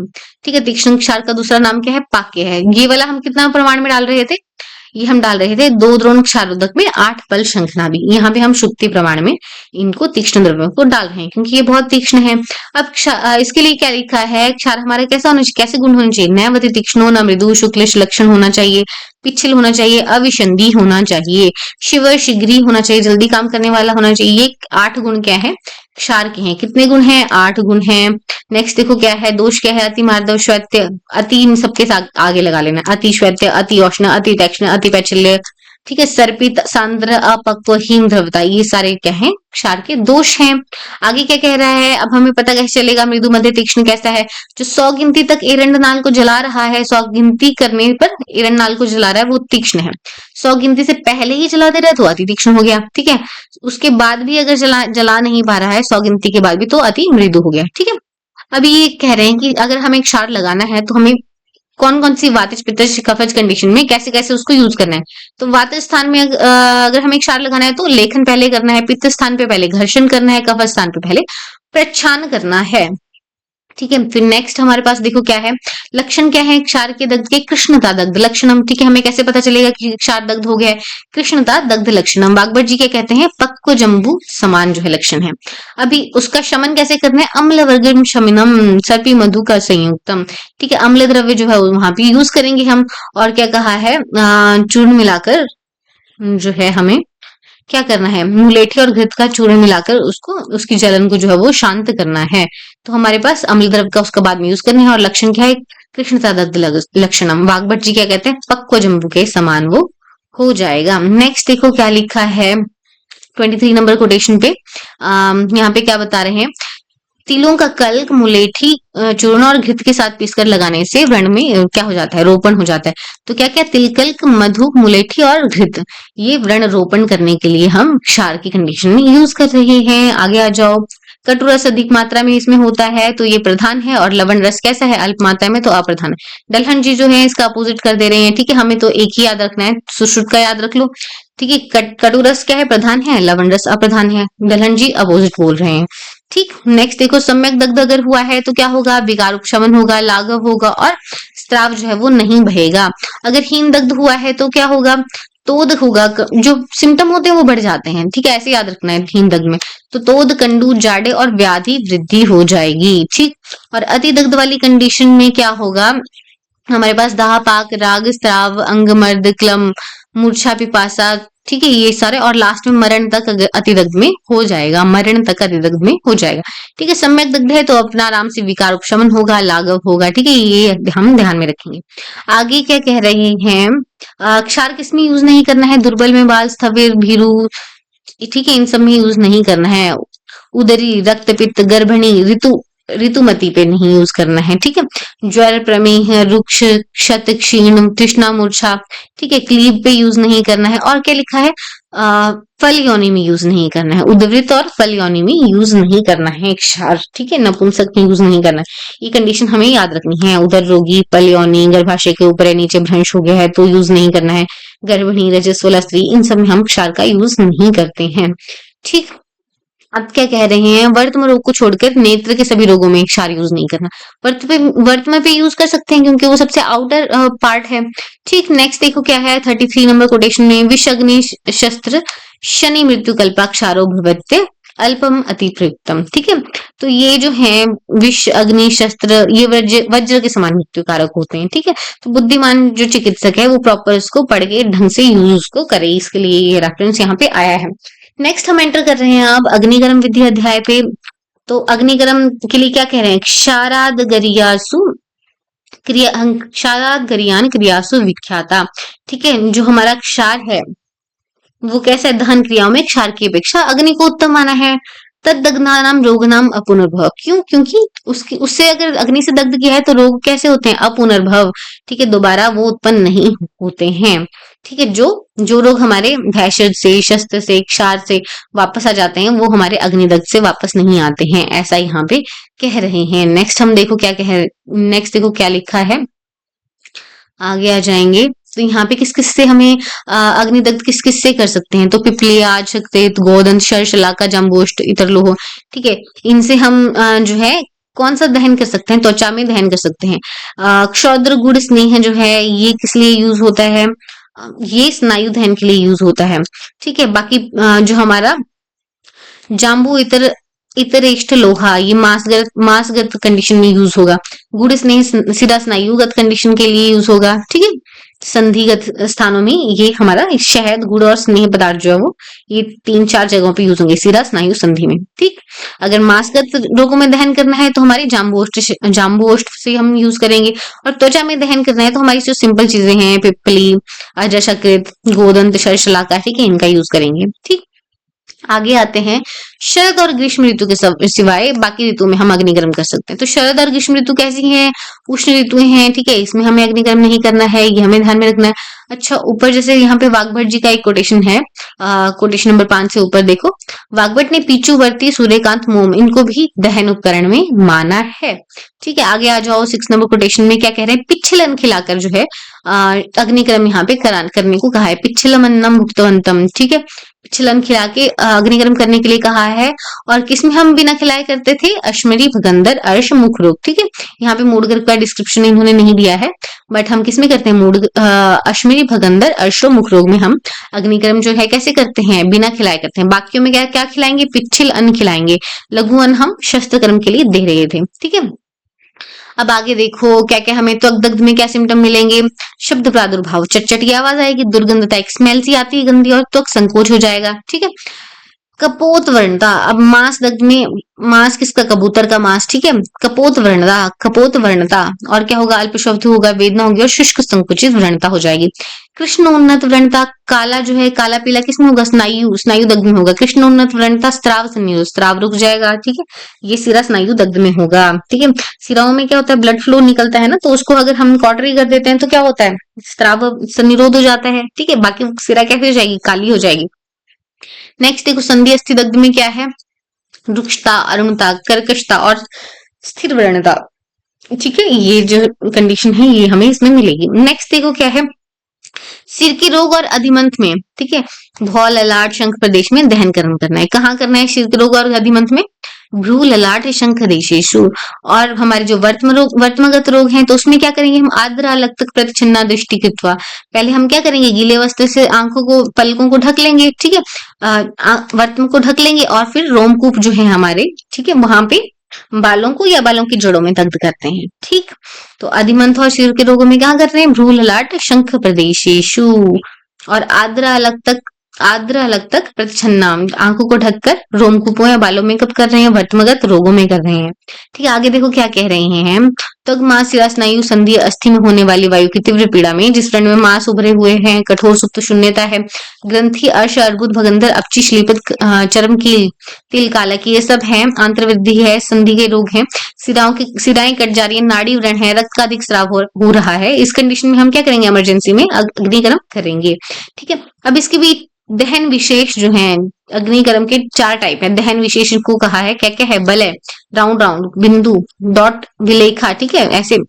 और प्रतिसारण में, प्रतिसारण जो है ये 4 टाइप, दहन की 4 आकृतियां हैं। अष्टांग संग्रह ने 3 एक्स्ट्रा बोली थी, स्वस्तिक बोली थी, अर्धचंद्र कही थी और अष्टापद कही थी। ठीक है। ये आपको ध्यान में रखनी है। आगे देखो, सम्यक दग्ध अगर हो गया है तो मधुसर्पी उसमें अप्लाई कर लो। ठीक है। मधुसर्पी अप्लाई करने के लिए सम्यक दग्ध में कहा है। नेक्स्ट देखो, किन मनुष्य में अग्निकर्म नहीं करना है, तो पित्त वाली कंडीशन में नहीं करेंगे, जहां पे उष्णता है, पित्त प्रकृति, अंत शोणित रक्त पित्ती है, भिन्न कोष्ठी है, इसको याद रखेंगे, भिन्न कोष्ठी है, अनुदित शल्य, जिसका शल्य अंदर बॉडी में ही पड़ा है, दुर्बल, बाल, वृद्ध, भीरू, इनमें तो हम नहीं करते हैं, अनेक व्रण पीड़िता, अनेक व्रणों से जो पीड़ित है, और अस्विद्य है ना। अस्विद्य कौन होते हैं, जिसमें पित्त ज्यादा बढ़ा रहता है वही अस्विद्य होते हैं। ठीक है। जिसमें स्वेदन कर्म वर्जित है उसमें हमें अग्निकर्म नहीं करना है। अब अग्निकर्म के अलावा इतरथा दग्ध है, इतरथा दग्ध प्रमादग्ध इसको कहते हैं, यानी कि अग्नि से स्निग्ध और रुक्ष द्रव्यों का आश्रय लेकर अग्नि जो है वो जलती है। अग्नि क्या करती है, कैसे जलेगी, या तो स्निग्ध बॉडी में आश्रय लेगी या तो रुक्ष द्रव्यों का आश्रय लेगी। ठीक है। तो अभी क्या है, ये क्या कह रहा है, अग्नि से संतप्त जो मनुष्य है उसमें क्या रहता है, स्नेह पदार्थ छोटी छोटी सिराओं में प्रवेश कर जाएगा। ठीक है। प्रवेश करके त्वचा आदि में प्रविष्ट होकर वो शीघ्र जला देगा, इसको कहते हैं स्नेह दग्ध। ठीक है। स्नेह जो है वो क्या करेगा, अंदर प्रविष्ट हो जाएगा और बहुत ज्यादा जला देगा, इसको स्नेह दग्ध कहते हैं, और उसमें पेन जो है वो ज्यादा रहती है। ठीक है। आगे आ जाओ, अब यहाँ पे 4 तरह के दग्ध बताए हैं, प्लुष्ट दग्ध, दुर्दग्ध, सम्यक दग्ध, अतिदग्ध। ठीक है। यद विवर्णम प्लुष्यते अतिमात्रम प्लुष्ट, ठीक है, जिसमें झुलस गया है, रंग में विकृति आ गई है त्वचा की, वो क्या है, प्लुष्ट दग्ध है। ठीक है। वाग्भट ने इसको तुथ दग्ध कहा है।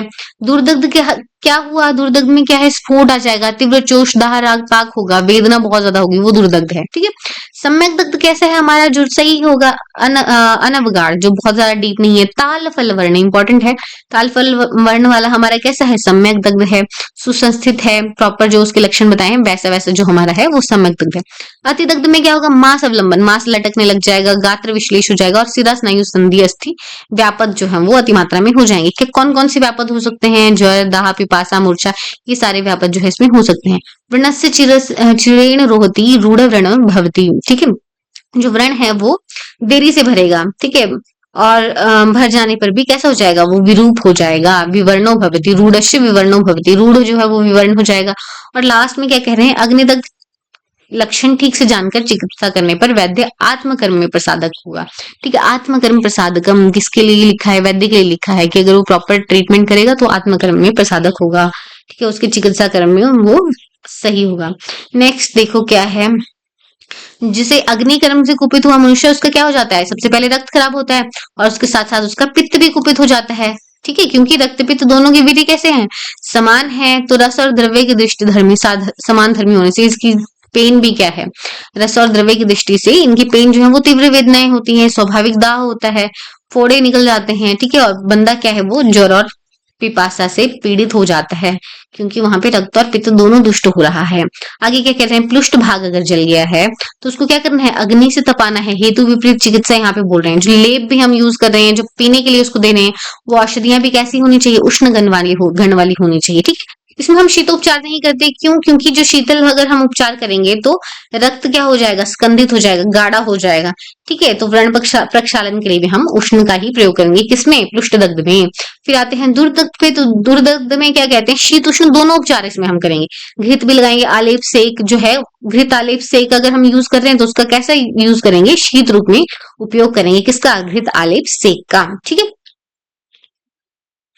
आगे जो है सम्यक दत्त के बारे में हमने देखा, तो क्या लिखा था, तुगक शीरी प्लक्ष चंदन गैरिक सामृते, ठीक है।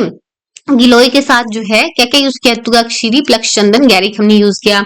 सर्पिशा स्निग्धेर आलेपम कार्य, ठीक है, घृत मिलाकर आलेपन कर दिया।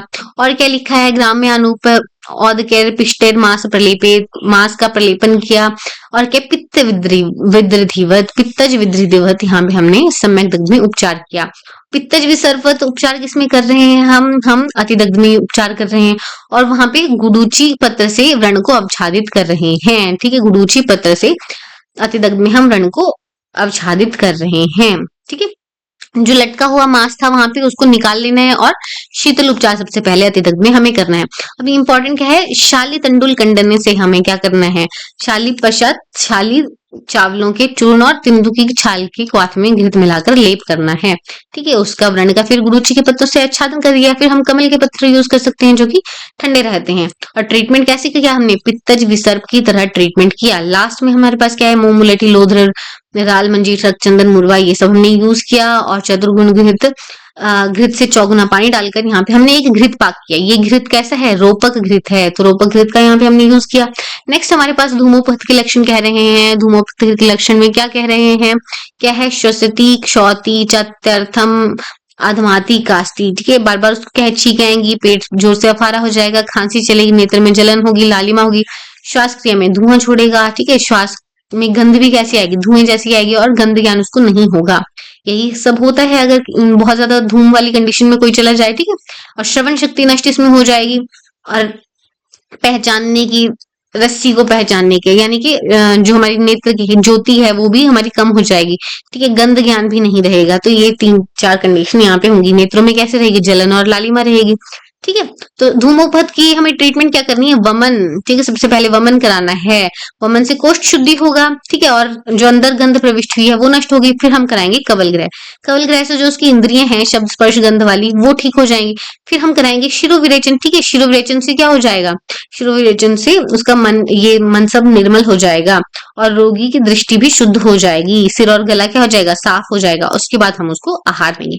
तो ठीक है, विक्स करके याद कर सकते हैं, वमन, कवल ग्रह, शिरोविरेचन, और लास्ट में हम आहार देंगे, ठीक है।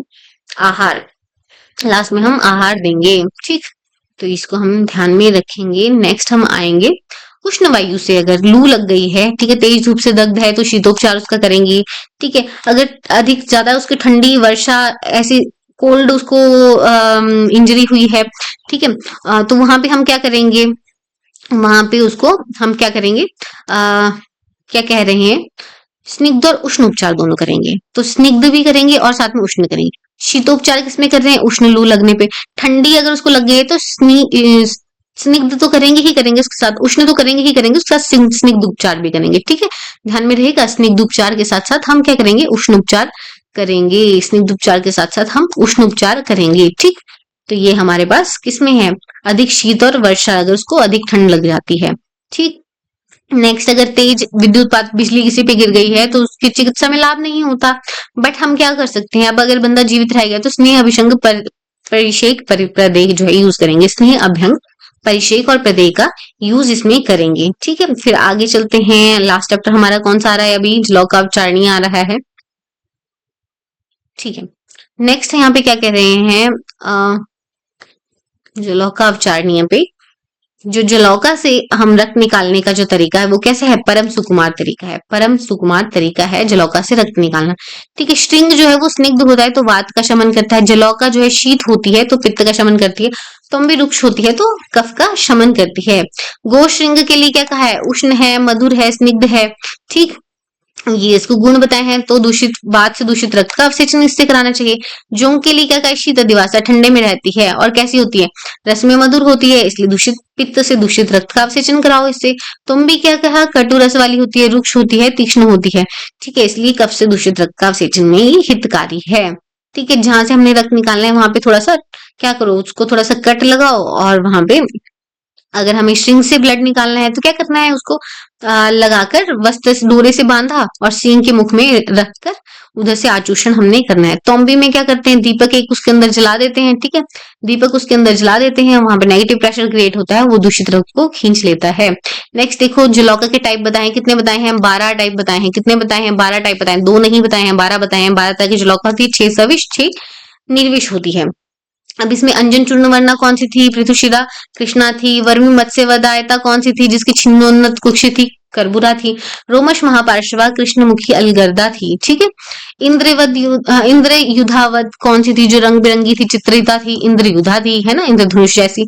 ईषद स्थिति पीतिका विचित्र पुष्पाकृति, बहुत सारे पुष्प कहाँ मिल रहे थे हमें, समुद्रिका में मिल रहे थे। गोवृषणवत अधोभागा, गोवृषण की तरह अधोभाग था उसका, और द्विधा कृताकृति थी, अणुमुखी थी। ये कौन थी, गोचंदना थी। ठीक है, अब ये विषयुक्त जलौकाएं अगर काटती हैं तो क्या होता है, श्वेतु, कंडू, मूर्छा, ज्वर, दाह, छर्दी। ठीक है, ये सब कंडीशन यहाँ पे होती हैं। ठीक, अब इसमें ट्रीटमेंट क्या करनी होती है, महागत का पान लेपनस्य, महागत से हमें इसमें ट्रीटमेंट करनी होती है। और क्या कहा है, इंद्रियुद्धा का दष्ट कैसा है, असाध्य है। फिर हमारी आती है निर्विष जलौका, कपिला, पिंगला, शंकुमुखी, मूषिका, पुंडरीमुखी, सवरिका।